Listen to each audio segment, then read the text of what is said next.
Minsan pa isang pinagpalang araw sa bawat isa. Sa kabila ng kung ano man ang mga pinagdaraanan ng bawat isa sa atin, ito ay maituturing pa rin na isang pinagpalang araw. Dahil palagian na ang Diyos ay mayroong nakalaan na biyaya at pagpapala sa kanyang mga anak.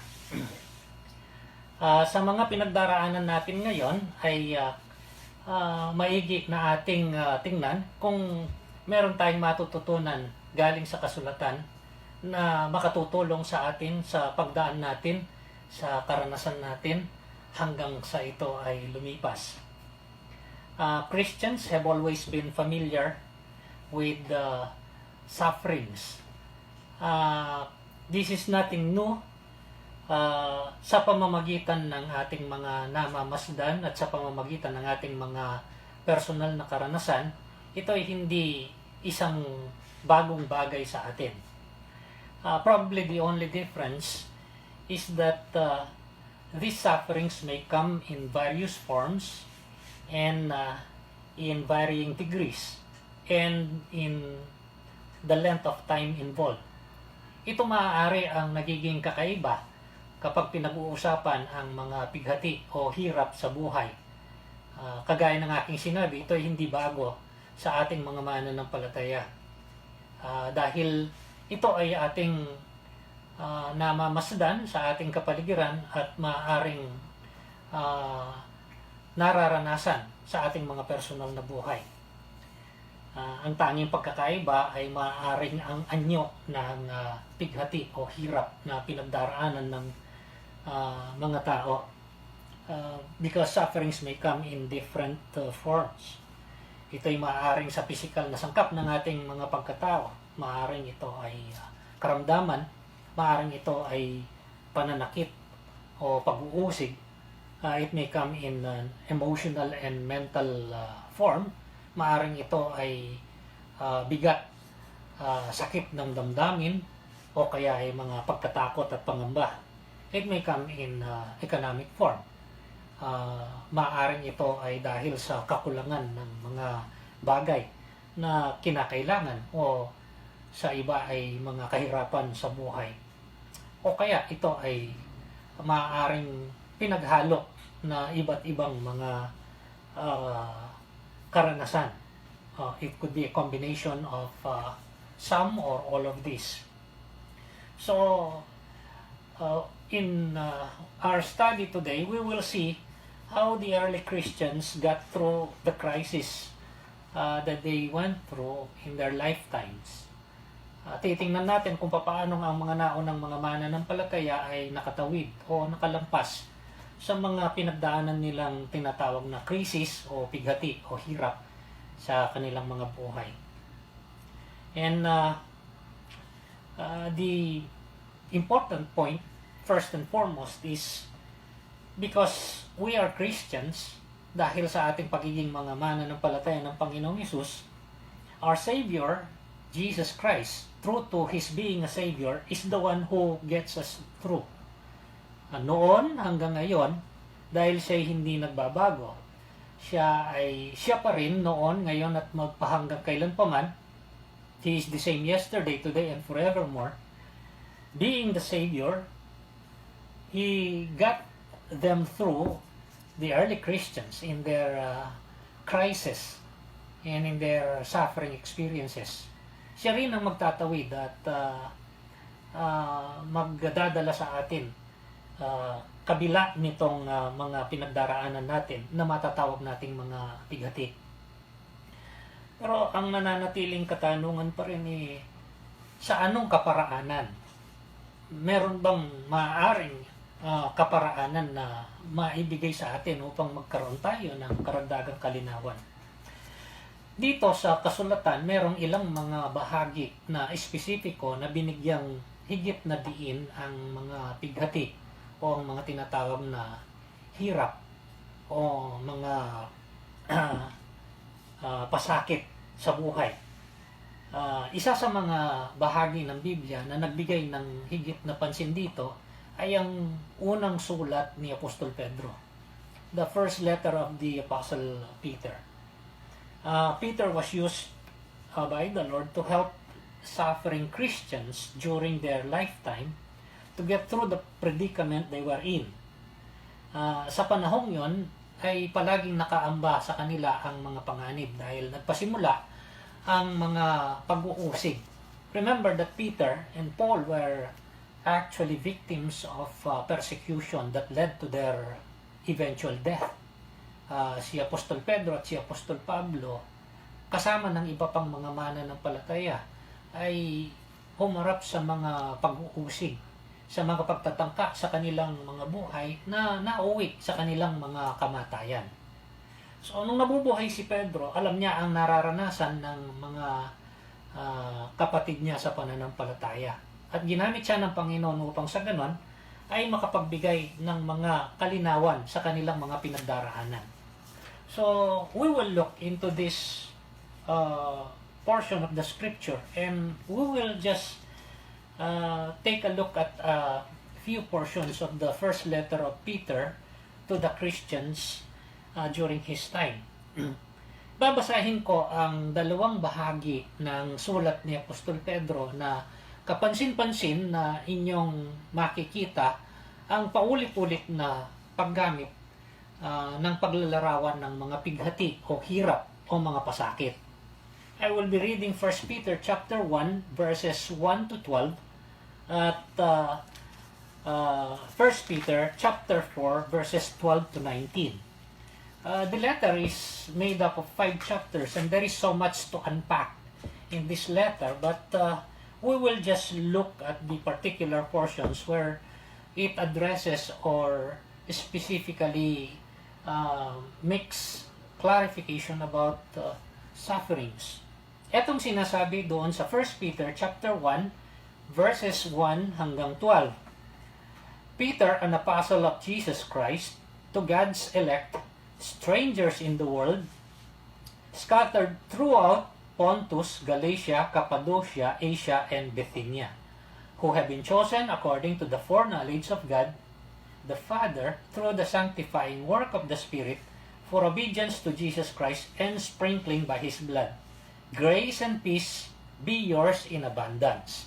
So, itong nasahin ni Pedro, ito talaga yung nasahin niya. It's not just a regular greeting, but it is a sincere greeting.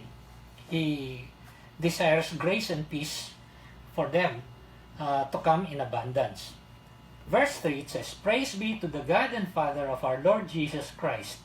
In His great mercy, He has given us new birth into a living hope through the resurrection of Jesus Christ from the dead, and into an inheritance that can never perish, spoil, or fade, kept in heaven for you, who through faith are shielded by God's power until the coming of the salvation that is ready to be revealed in the last time.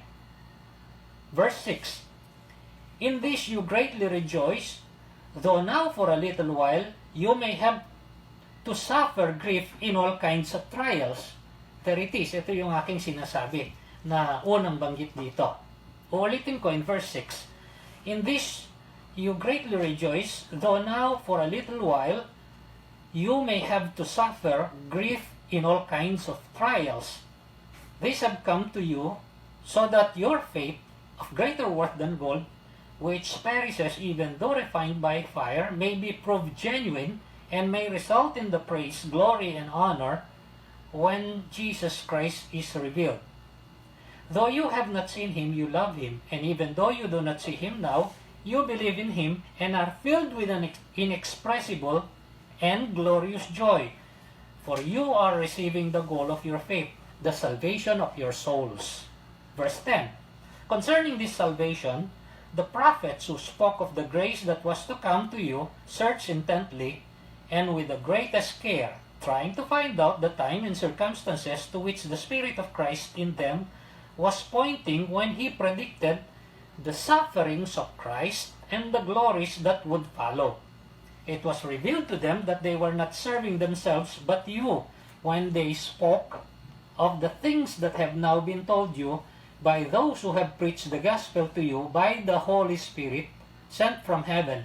Even angels long to look into these things.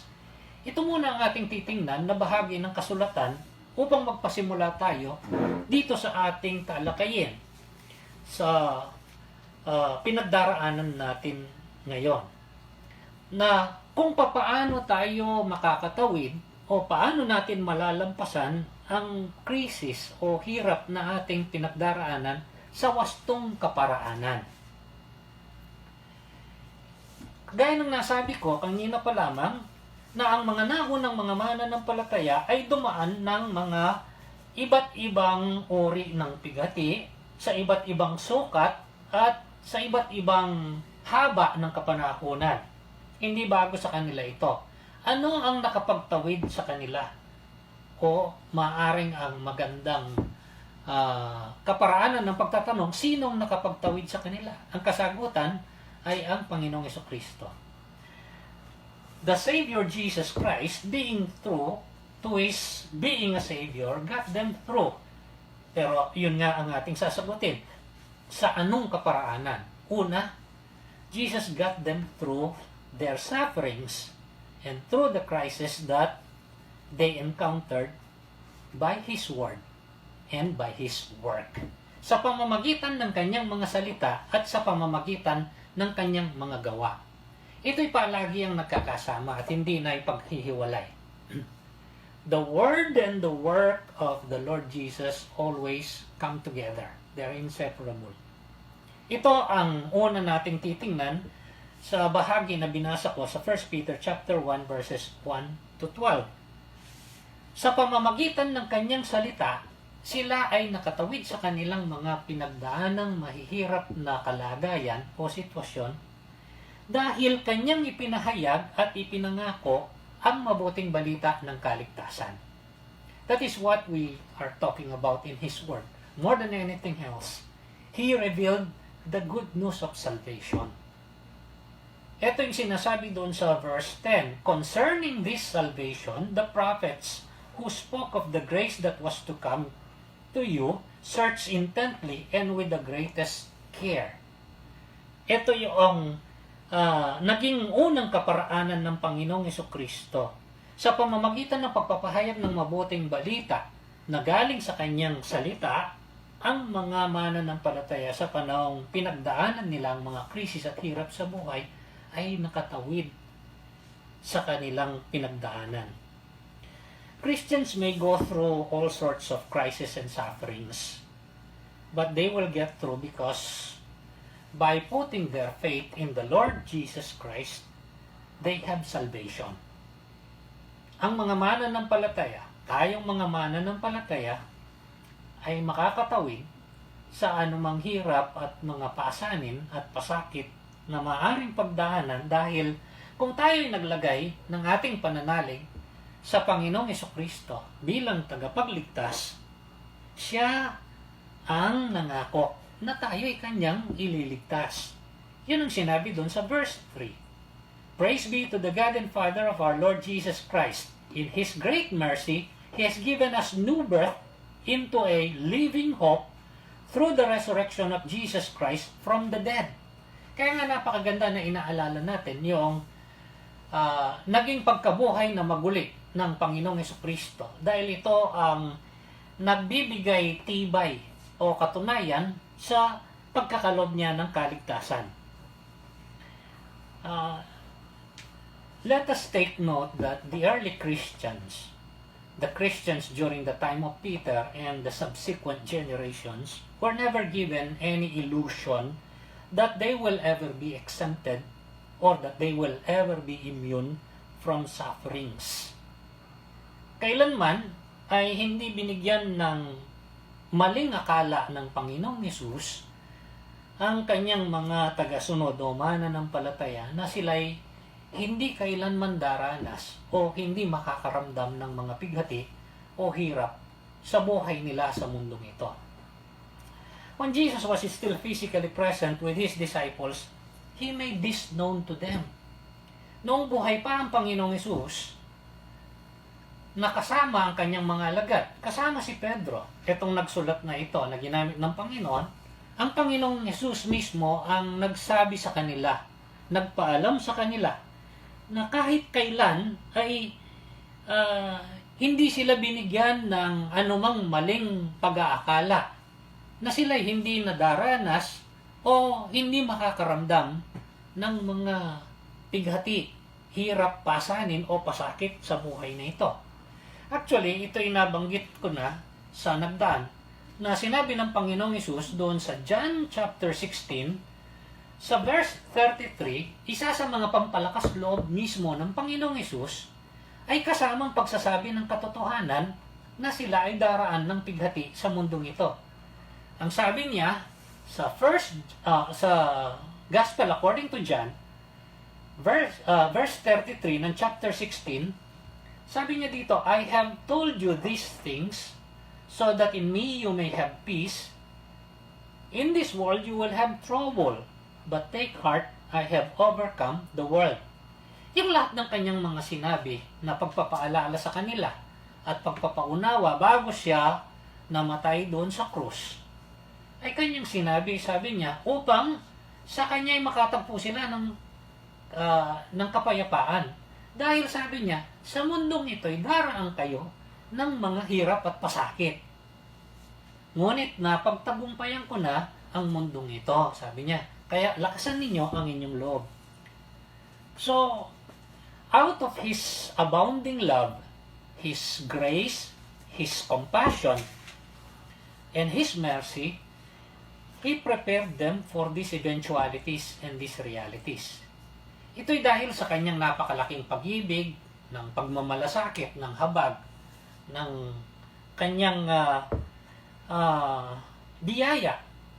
Inihanda niya ang kanyang mga alagad bago pa man sila makaranas ng maigting na uri ng mga pigati at hirap sa buhay na ito. Paano ginawa ng Panginoong Hesus ito? Jesus got them through because He told them the truth. Kaya naitawid niya ang mga ito sa kanilang mga karanasan ay dahil kanyang sinabi sa kanila ang katotohanan. He will save them, but they will also go through sufferings. Ang katotohanan ay pinangakuan sila na kung sila ay mananalig ng taos-puso sa Kanya, sila ay makakatanggap ng kaligtasan, ngunit sila ay daraan din sa mga kapighatian. We have to think through this very important thing. Jesus Christ never deceived us. Kailanman ay hindi tayo nilinlang ng Panginoong Hesus. He never promised us a rose garden. Isang kasabihan na itinuturing na ang buhay na malaya sa mga anumang hirap at pigati ay inihahambing sa isang napakagandang halamanan na sagana sa mga rosas. He never promised us that we will never go through sufferings. By the way, even roses have thorns kung ihahambing natin ang buhay ng mga tao na naghahangad at nag-aakala ng buhay walang pigati. He has been misrepresented for so long by some, hopefully with sincerity. Pero yun ay kailangan pa rin maituwid. Na kailanman ay hindi tayo nilinlang ng Panginoong Hesus at hindi tayo pinangakuan na kailanman ay hindi tayo daraan ng anumang pighati o hirap sa buhay. Hindi lang yan. Jesus got them through not only by His word, by telling them the truth, but because He demonstrated and showed them this truth. Hindi lang sinabi ng Panginoong Hesus ang katotohanan sa kanyang mga alagad na ang pighati ay sangkap o bahagi ng buhay maging ng Kristiyano dito sa mundong ito. Ngunit ito ay kanyang mismong inilarawan. Siya mismo ay dumaan sa kapighatian. Siya ay inusig, siya ay pinahirapan, siya ay sinaktan, siya ay ipinako sa krus hanggang sa siya ay mamatay. Jesus Christ himself is no stranger to sufferings. He has suffered more than most of us. But afterwards, what happened? He resurrected and he received glory as predicted and fulfilled. Yun ang sinabi dito sa verse 11.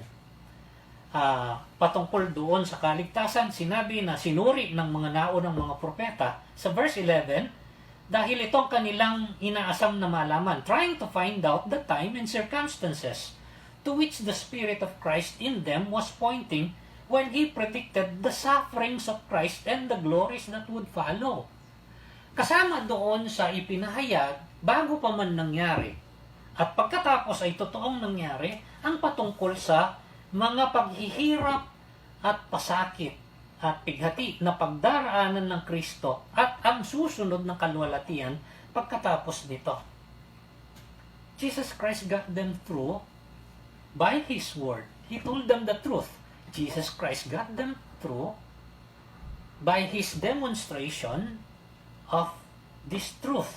Siya mismo ang naglarawan nito. This is His work. Hindi lang ang kanyang salita, kundi ang kanyang gawa. And Jesus got them through by not only telling them the truth, not only by demonstrating and showing them the truth in His own life, but by letting them or allowing them to experience this truth and then sustain them. Ito'y kanyang ginawa sa pamamagitan ng hindi lamang pagsasabi ng katotohanan sa kanila, hindi lamang ng paglalarawan ng katotohanan sa kanila, kundi sa pamamagitan ng pagpapahintulot na maranasan nilang katotohanan ito at sila ay itaguyod sa kanilang karanasan.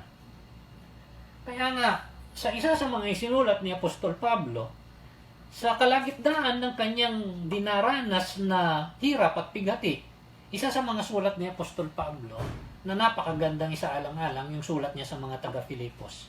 His letter to the Philippians. This is a part of a set of letters that were written in prison when Paul was accused wrongly and he was not even sure if he will be released. There was the threat of death. Pero ang sabi niya doon sa Philippians chapter 1 verse 6, habang siya ay nakabilanggo at naghihintay ng posibilidad na maaring ito na ang katapusan ng kanyang buhay, sabi niya sa Philippians chapter 1 verse 6, being confident of this, that He who began a good work in you will carry it on to completion until the day of Christ Jesus. Ito yung katiyakan ni Apostol Pablo na sa pinagdaraanan niya na napakahirap na kalagayan. May tuturing na krisis o pighati. May tuturing na sentensya ng kamatayan sa kanya. Ay kanyang sinabi, ang kanyang katiyakan ay ang mabuting bagay na pinasimulan sa kanya ng Panginoong Jesucristo ay tatapusin niya. Jesus Christ got through these people in their crisis and in their sufferings by His word and by His work. At ito rin ang kaparaanan na ginagamit ng Panginoong Jesucristo sa ating mga buhay ngayon. Ang kanyang mga salita at ang kanyang mga gawa.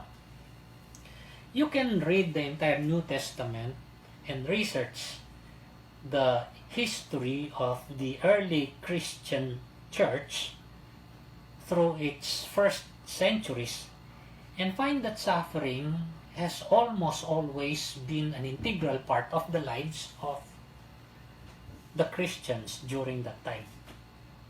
Sa pamamagitan ng pagbabasa ng buong bagong tipan at pagsasaliksik ng naging kasaysayan ng mga mananampalataya sa unang mga siglo, ay makikita na halos sangkap na ng buhay ng mga mananampalataya ang iba't ibang uri ng mga pighati, ng mga pasanin at mga hirap sa buhay. Kaya nga palagi ang binabanggit ito sa iba't ibang bahagi ng kasulatan sa Bagong Tipan. But again, many still ask the question, is there a need for us Christians to go through this? Nagtatanong pa rin ang marami. At yan ay magandang katanungan. Kailangan pa ba na tayong mga mananampalataya ay dumaan sa ganitong mga hirap at pasakit? Bakit kailangan na tayo ay mamighati sa ating pagiging mga mananampalataya na ngayon? Siguro kung ito ay papalitan natin ng ibang katanungan, ay maaaring palitan ito ng 3 simpleng tanong. Ano yun? Why? Why? Why? Bakit? Bakit? Bakit? That is the simplest expression. Again, as I've said, there's a lot to unpack in this letter of Peter, but we will focus on matters relating to suffering. And we will glean a few important morsels of truth to help us. Napakarami ng nilalaman na mahalagang bagay ng sulat na ito. Ngunit yung bahagi ng pagtalakay patungkol sa pighati at hirap sa buhay ang bibigyan natin ng pansin at pupulot tayo ng mga butil ng katotohanan na makakatulong sa atin. Dahil nga, ipinakita dito na ang mga nauna sa ating mga mananampalataya ay dumaan sa krisis at sa mga pighati, ngunit sila itinawid ng Panginoong Jesucristo. Nalampasan nila ito. At ganito rin ang gagawin ng Panginoong Jesucristo para sa atin. Ito ay ating matatawid at ito ay ating malalampasan. Ilang mga importanteng bagay ang napakahalaga na ating makuha dito. Una sa lahat, kailangan maunawaan natin. We live in a sinful and imperfect world. See, tayo nabubuhay sa isang mundo na hindi ganap, na nagkaroon ng kasiraan ng dahil sa kasalanan. Kaya nga, dapat din nating maunawaan na ang hindi ganap at makasalanang mundong ito ay hindi ang ating magiging permanenteng tahanan. Tingnan natin ang sinabi muli dito sa verse 3 hanggang verse 5. Praise be to the God and Father of our Lord Jesus Christ. In His great mercy, He has given us new birth into a living hope through the resurrection of Jesus Christ from the dead, and into an inheritance that can never perish, spoil, and fade, kept in heaven for you. Itong sinasabi, hindi permanente na ang ating tahanan at ang ating karanasan ay sa mundong ito. Ngunit may nakalaan sa panghinaharap para sa ating mga mananampalataya doon sa kalangitan ang sinasabi. Yun ang pamana sa mga mananampalataya ng Panginoong Jesucristo. Sabi niya dito sa verse 5, who through faith are shielded by God's power until the coming of the salvation that is ready to be revealed in the last time. Ito ay gaganapin ng Panginoong Jesucristo o kukumpletuhin sa takdang kapanahunan. As Christians, we are promised a perfect home and a perfect life beyond this life and this world that we know of. Bilang mga mananampalataya, sa ating pagkilala sa Panginoong Hesus, bilang tagapagligtas, tayo ay pinangangakuan ng isang ganap na tahanan at ganap na buhay na malaya sa anumang pighati pagdating ng tamang kapanahunan. We have this imperishable inheritance in heaven, free from any suffering, filled only with glory. If our Savior suffered and resurrected to glory, we as His believers may also suffer, but we will also resurrect in glory. Christians can find sense in experiencing suffering because sufferings will end. Ito ang nakapagbibigay sa atin ng katuturan o kabuluhan sa pagdaan man natin dito sa mga kapighatiang ito. Dahil lang sinasabi, ang mga kapighatian at hirap na ito ay magkakaroon ng katapusan. Ngunit, kay Kristo, ang susunod sa kapighatian ay kalwalhatian. In Christ, after sufferings come the glory. Even while we are in this world, our sufferings will still pass. Kahit na tayo nasa mundong ito, ang mga pighati at hirap ay lilipas at lilipas din. Ang mga pinagdaraanan nating mga krisis ay mapapawi din. Yan ay karanasan ng buhay. May darating na pighati, lilipas yan. Kung minsan nga hindi napapansin ng iba. Nakalimutan na ng iba ang ilan sa mga nagdaang mga pighati. Siyempre, ang nararamdaman ay yung pangkasalukuyan. Pero marami na yung pinagdaanan at lumipas. Merong dumating na iba at lumipas. Ngayon ay merong panibago at ito'y lilipas. Dahil ito ang pangako ng Panginoon sa mga mananampalataya niya. Ang mga pighati ay darating at ito'y lilipas. Ang kasunod nito ay kalwalhatian. Our sufferings are comparatively short. Kapag sinuri natin ng mabuti, bilang mga mananampalataya, ayon sa kapahayagan ng Panginoon, ang mga pighati natin dito sa mundong ito ay napakaiksi. Kung pagbabatayan natin ang naghihintay na kabutihan at kalwalhatian. Even Paul wrote a great part of his letter about this. In Romans chapter 8, nais kung tingnan natin ang isinulat ni Apostol Pablo patungkol sa bagay na ito. Ang sabi niya, dito sa bahaging ito ng kasulatan, magmula sa talatang 16 hanggang 18. Romans chapter 8 from verse 16 up to verse 18, also referring to the desire of believers and everyone to escape from present sufferings. Ang sabi niya dito, the Spirit Himself testifies with our spirit that we are God's children. Ito ay pinapaabot sa mga anak ng Diyos, sa mga mananampalataya ng Panginoong Yesus. Remember, in John chapter 1, verse 12, it says that for as many as believe in the Lord Jesus Christ, gave them the right to be called children of God. Sabi dito sa verse 17, now if we are children, then we are heirs, tagapagmana, heirs of God and co-heirs of Christ. If indeed we share in His sufferings, in order that we may also share in His glory. The same thing that Peter just said in his letter. There will be sufferings, and this will pass. What follows is glory. Sabi niya, itong ating maaasahan, merong nakalaan na mana sa atin. Dahil tayo mga anak ng Diyos, dahil sa Panginoong Jesucristo. Tayo mga tagapagmana, kasama ng Panginoong Jesucristo. Kung tayo'y kabahagi sa kanyang mga hirap, dadaan tayo sa pighati, kagaya ng pagdaan niya ng pighati, darating din tayo na doon sa panahon, makikibahagi tayo sa kanyang kalwalhatian.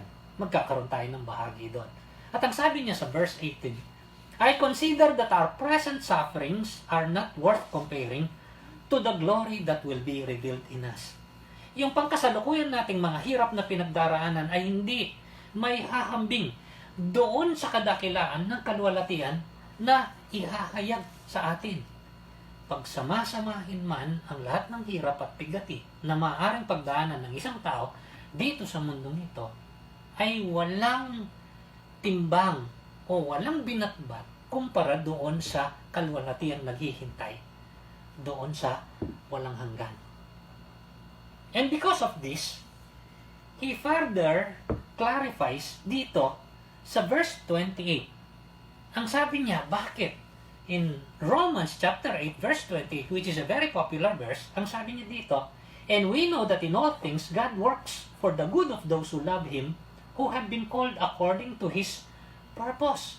Dahil ang Diyos ay walang tigil na gumagawa sa ikabubuti ng mga nagmamahal sa Kanya, yung tinawag niya ayon sa Kanyang layunin at kalooban. Tingnan niyo yung progression doon sa verse 29 hanggang verse 30, kung saan matatapos.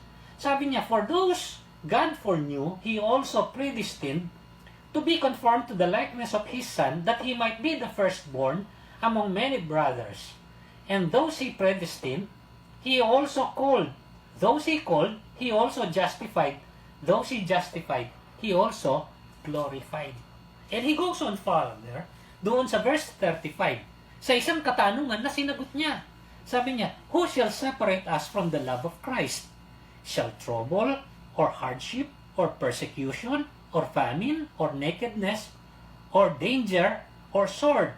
As it is written, for your sake we face death all day long, we are considered as sheep to be slaughtered. Hindi lang kayo. This is nothing unique to you. This is a normal experience for those who went ahead of us. Sabi niya sa verse 37, is there anything that can separate us from the love of God? His answer, no. In all these things we are more than conquerors through Him who loved us. Why? Because He works for our good.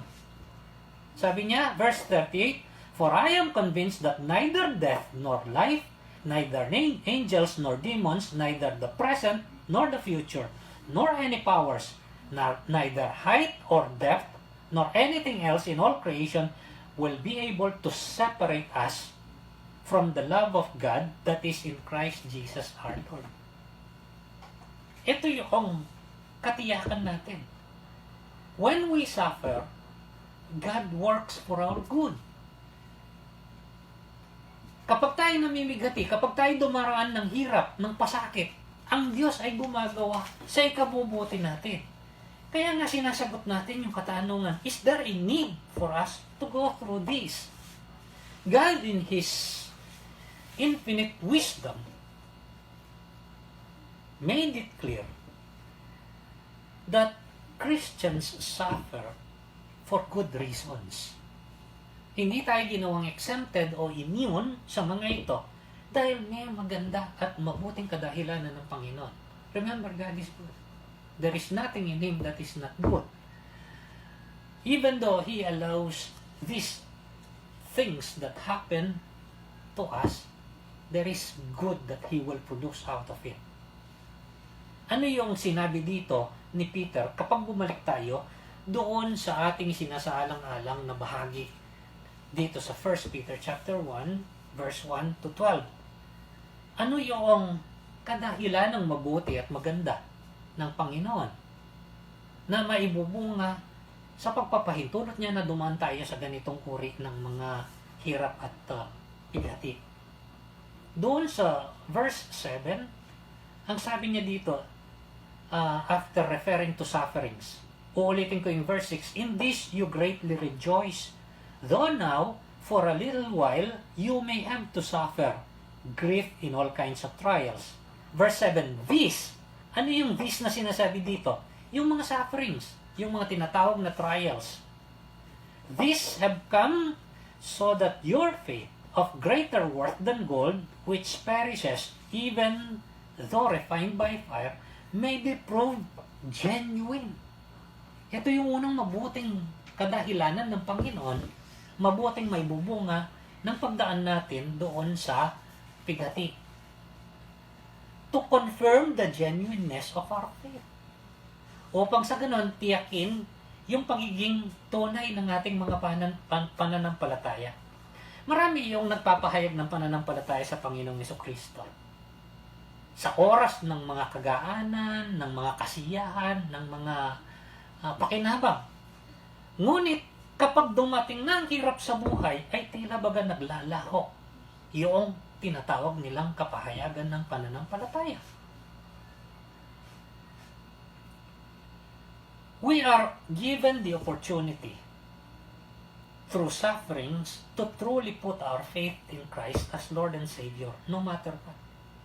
Ito'y ginagamit ng Panginoon upang mabigyan tayo ng pagkakataon na tiyakin na yung sinasabi nating mga pananampalataya sa Panginoong Jesucristo ay tunay. Na ito ay nananatili anuman ang ating pagdaanan, maging kagaanan man o hirap sa buhay na ito. Upang sa ganon, tayo ay magkaroon ng tunay na katiyakan ng kaligtasan. Kasi napakadaling sabihin yung John 3:16.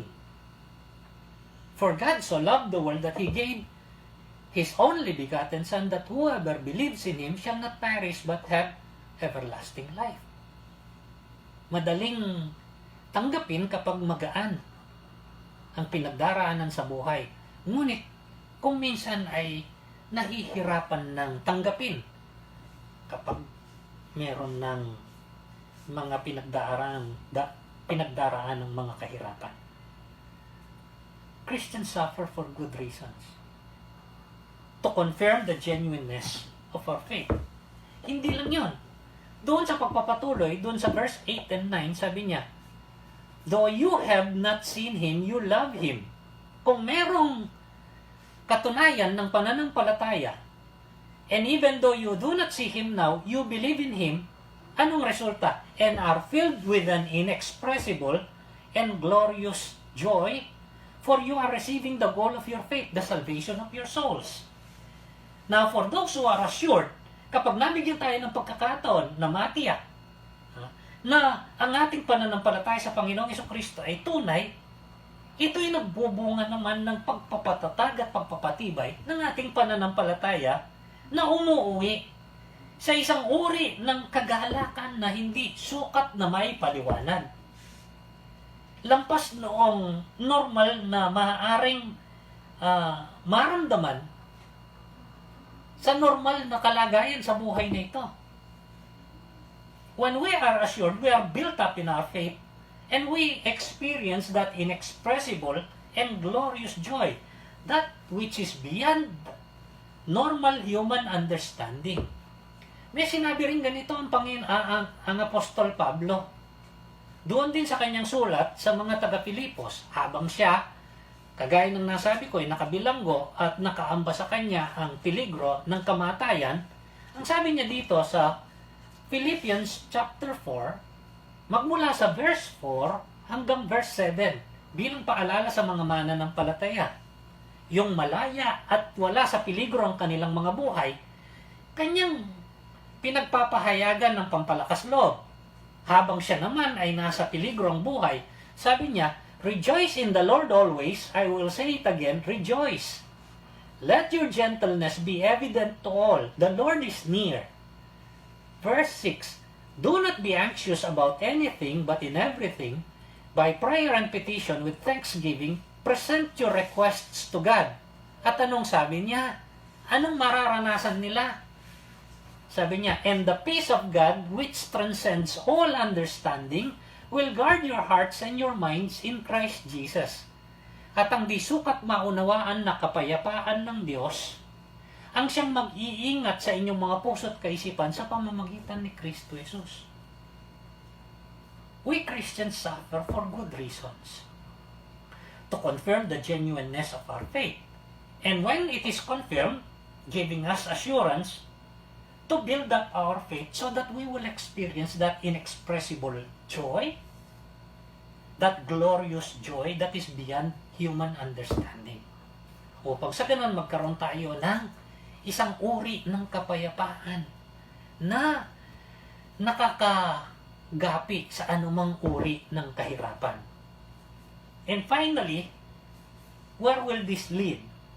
Doon sa verse 7, babalikan ko yung sinabi ni Peter, these have come so that your faith of greater worth than gold, which perishes even though refined by fire, may be proved genuine, and may kasunod yun, may result in praise, glory, and honor when Jesus Christ is revealed.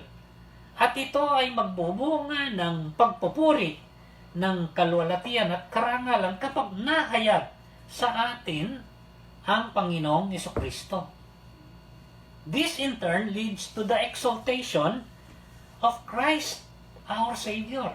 Ito'y nagbubunga ng pagtatanghal ng ating Panginoong Yesus, pagbibigay sa Kanya ng papuri ng kaluwalhatian at karangalan. At tandaan natin, when Christ is exalted, then He is the one who exalts us. Kapag siya naman ang itinanghal natin, siya naman ang nagtatanghal din naman sa atin.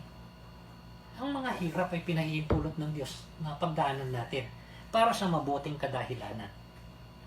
Itinatawid tayo at tayo ay itinataguyod upang mahalampasan ito sa pamamagitan ng Kanyang salita at sa pamamagitan ng Kanyang mga gawa. noon pa man ay sinabi na niya na ito ay ating pagdaraanan. Ngunit sinabi niya na ito'y may hangganan at ang kasunod o kapalit nito ay kalwalhatian. Ito'y inilarawan niya sa kanyang sariling karanasan.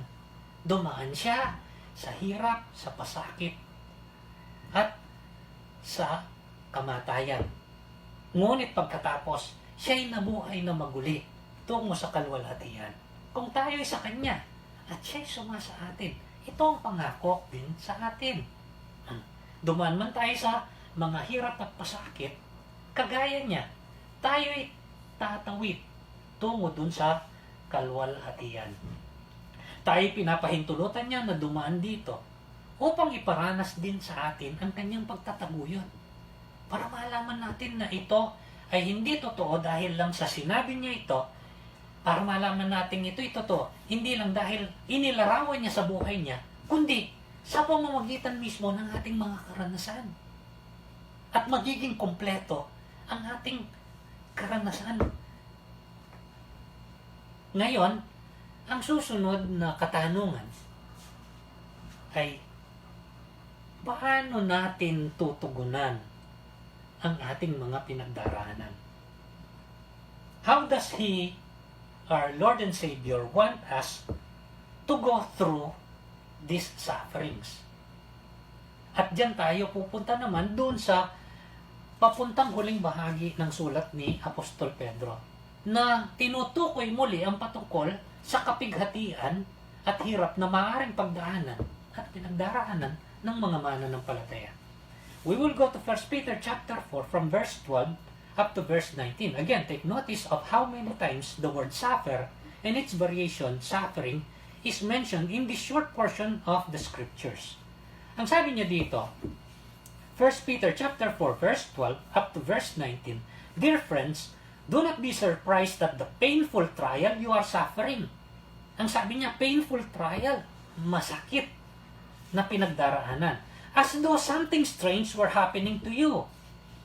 Huwag kayong magtaka na ang mahirap na pinagdaraanan ninyo ay parang hindi pangkaraniwan sa inyo. Verse 13, But rejoice that you participate in the sufferings of Christ, so that you may be overjoyed when His glory is revealed. Again, this is repeated. Magalak kayo na kayo'y nakikibahagi sa kanyang pighati, upang kayo ay magkaroon ng umaapaw pang kagalakan kapag ang kalwalhatian niya ay naihayag niya. Verse 14, If you are insulted because of the name of Christ, you are blessed, for the Spirit of glory and of God rests on you. If you suffer, it should not be as a murderer, or a thief, or any other kind of criminal, or even as a meddler. However, if you suffer as a Christian, do not be ashamed, but praise God that you bear that name. For it is time for judgment to begin in the family of God. And if it begins with us, what will the outcome be for those who do not obey the gospel of God? Kung tayo mismo, na bahagi na ng sambahayan ng Diyos, ay dumaraan ng pighati, isipin ninyo ang pagdaraan ng mga nasa labas ng sambahayan ng Panginoon. And if it is hard for the righteous to be saved, what will become of the ungodly and the sinner? Verse 19, So then, ito yung sinabi niya, kaya nga, so then, those who suffer according to God's will should commit themselves to their faithful Creator and continue to do good.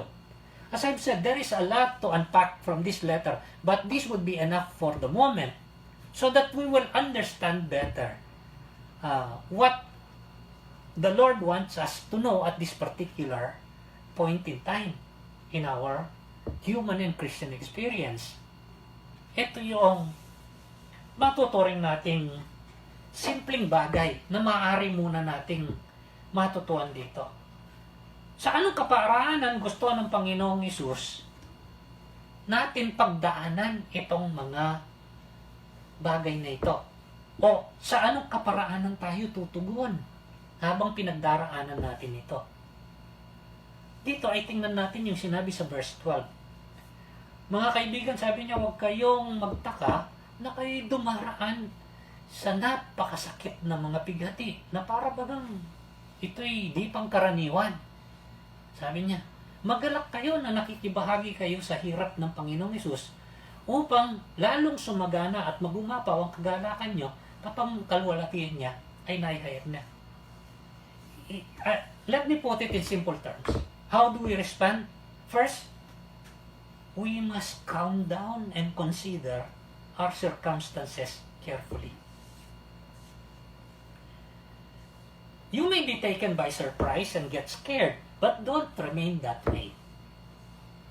Ang lahat naman ay nabibigla kung minsan dahil hindi inaasahan ang isang bagay at biglaan din na pinapasukan ng pagkatakot. Pero hindi dapat manatiling ganon kapag isinaalang-alang natin ang mga bagay-bagay.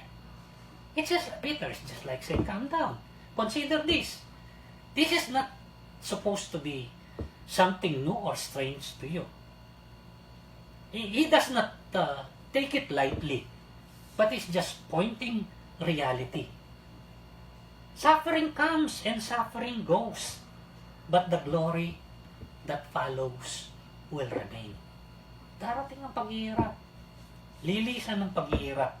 Ngunit palagi may kasunod na kalwalhatian. Jesus showed us. Yun ang una. Let us calm down and consider matters carefully from God's point of view. And take stock of reality. Sufferings, though we want to be excused of these things, will come, but they will go. And glory shall follow. Doon sa verse 19 nang sabi niya, so then, those who suffer according to God's will, anong dapat gawin? Should, ang sabi doon, commit themselves to their faithful Creator. The second thing we need to do is commit ourselves to our Creator who is faithful. Ating ipagkatiwala ang ating mga sarili sa ating tagapaglalang na may katapatan. Why? If you will notice, He is addressed as Creator. Bakit? To remind us of how powerful He is. It's unusual. In this entire letter, dito lang sinabi at tinukoy na ang ating Panginoon ay ang ating tagapaglalang. Siya yung lumalang sa atin. Ipinahihiwatig na walang sukat o limitasyon ang kanyang kapangyarihan at kakayanan. And He is also called not only Creator, but faithful Creator. Ang ibig sabihin, He is able because He is Creator. He is most powerful. And He is dependable because He is faithful. Maaasahan siya dahil tapat siya. Dahil sa anumang kanyang sinabi at ipinangako, yon ay kanyang gagawin at tutuparin.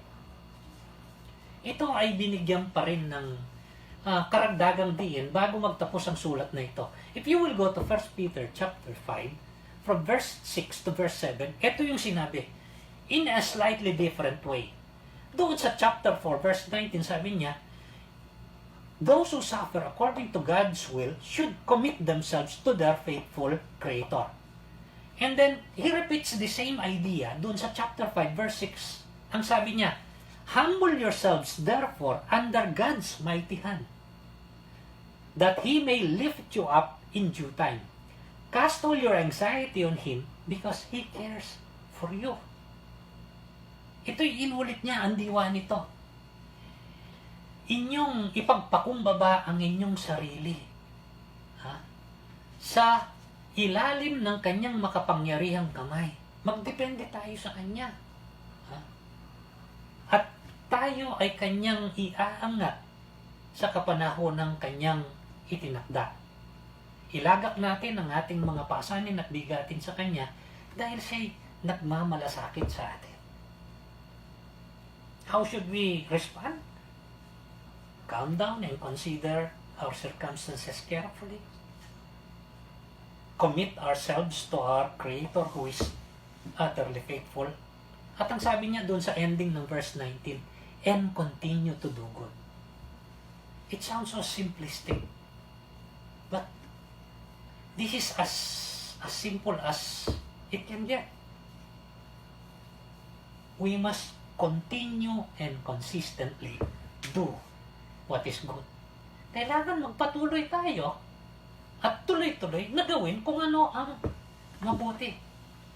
Anong sabi niya dito sa verse 6, sabi niya, verse 15, if you suffer, it should not be as a murderer or a thief or any kind of criminal or even as a meddler. However, if you suffer as a Christian, do not be ashamed, but praise God that you bear His name. What does it mean? Continue and consistently do good. That means, if we are to suffer, we must suffer as Christians and not as criminals.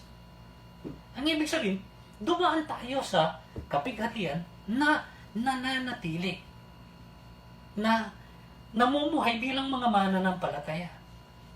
Ang ibig sabihin, sumusunod sa kalooban ng ating Panginoon. That is what being Christian is all about.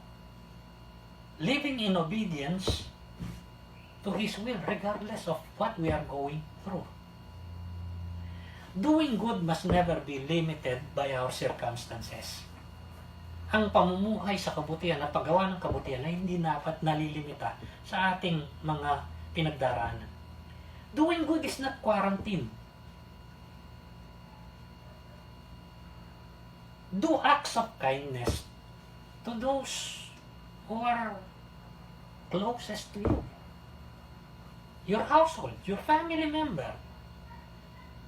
those whom you have limited contact with, kahit sa pamamagitan lang ng teknolohiya. Do good to them. Pray for others. When this is all over, do even more good to even more people. That is what the Christian life is all about. Ito yung isa sa mga marka o palatandaan ng buhay Kristiyano. Dumaraan ka man sa hirap, dumaraan ka man sa kagaanan, ito'y buhay ng paggawa ng kabutihan. Dahil ito ang nais ng ating Panginoon. Remember, God allows this for good reasons.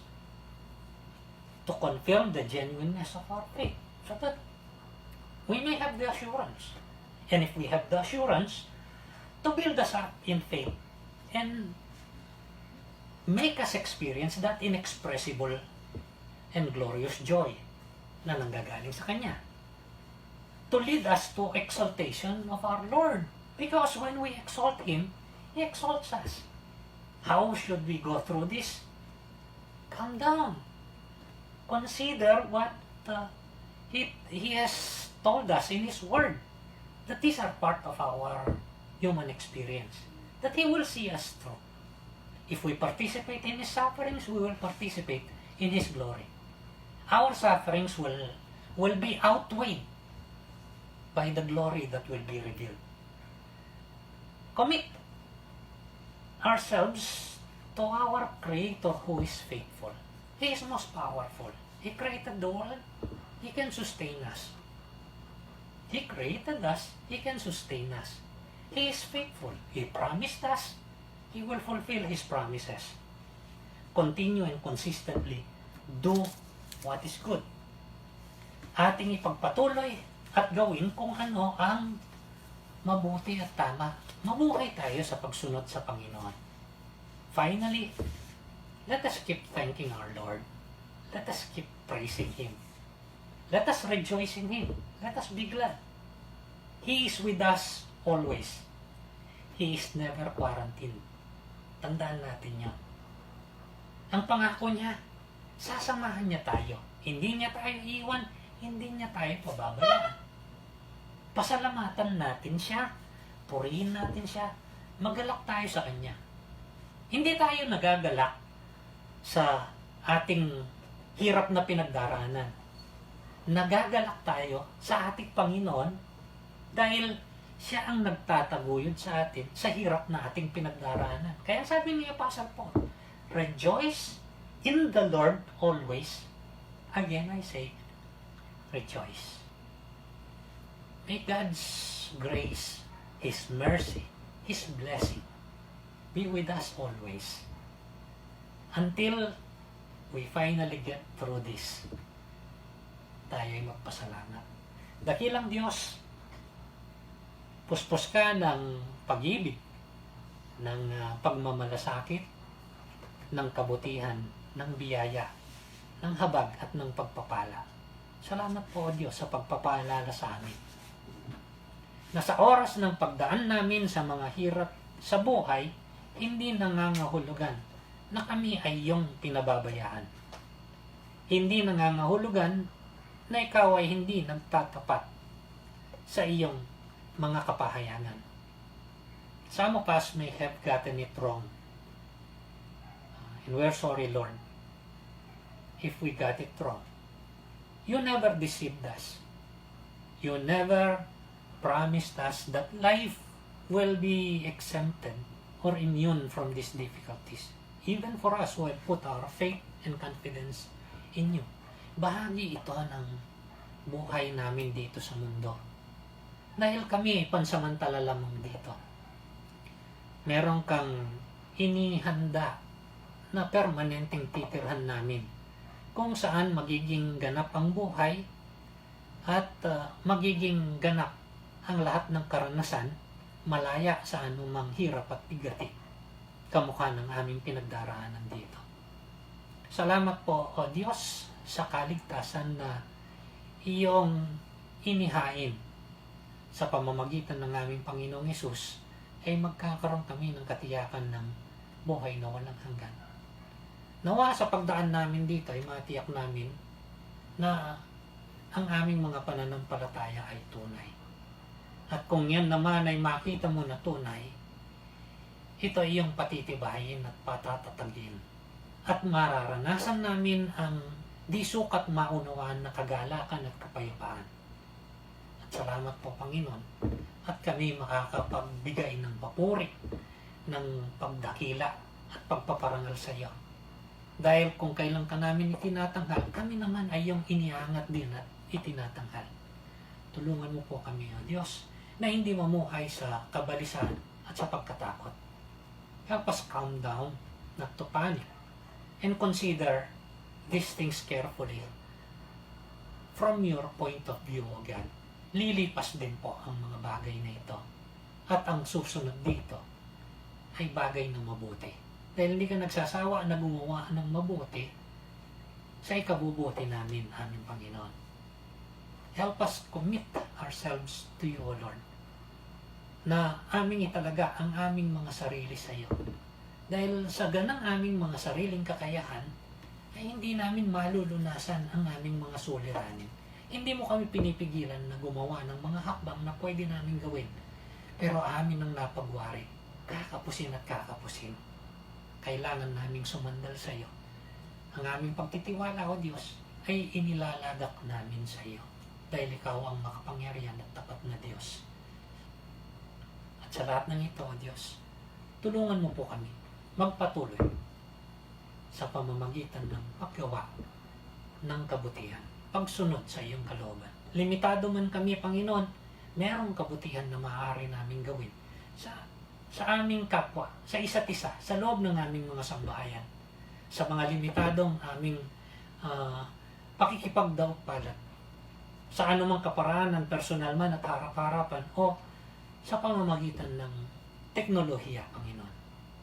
At nawa, pagkatapos po nito, sumagana pa ng higit sa kabutihan ang aming mga buhay.